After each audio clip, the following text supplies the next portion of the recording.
लोकसभा निवडणुकीला अजून 3 वर्षाहून अधिक कालावधी शिल्लक असला तरीही राजकीय हालचालींना वेग आलाय। याच पार्श्वभूमीवर शिवसेनेनं निवडणूक रणनीती अधिक मजबूत करण्यासाठी तयारी सुरू केली। रविवारी नागपुरात पूर्व विदर्भ कार्यकर्ता प्रशिक्षण शिबिराचे आयोजन करण्यात आले।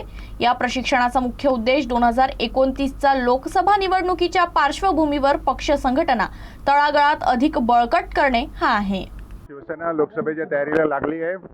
नागपुरातच केवळ नाही तर महाराष्ट्रामध्ये लोकसभेच्या तयारीला लागले आहे। मुंबई असेल, ठाणा असेल, महाराष्ट्र संपूर्ण शिवसेना मी कॅप्चर करायचा प्रयत्न करणार।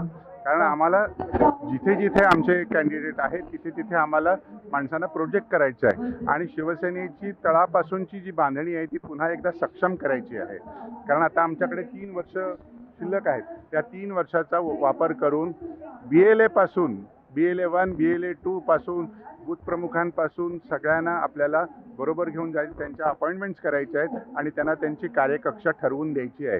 पुढे होणाऱ्या लोकसभा निवडणुकीची तयारी म्हणून आम्ही हा मेळावा या ठिकाणी आयोजित केलेला आहे। ॲक्च्युली हा मेळावा नाही आहे, हे प्रशिक्षण शिबिर आहे आणि यामध्ये लिमिटेड पदाधिकाऱ्यांनाच आम्ही बोलावलेलं आहे आणि याच्या माध्यमातून आता सर्व शिवसैनिकांना SIRच्या संदर्भामध्ये आणि डिलिमिटेशन्समध्ये कशा पद्धतीने आपण ॲक्टिव्ह राहिलो पाहिजे आणि येणाऱ्या काळामध्ये शिवसेना वाढवण्याकरता शिवसैनिकांनी कशी तयारी करावी याबद्दल सर्वांना मार्गदर्शन या ठिकाणी करण्यात येणार।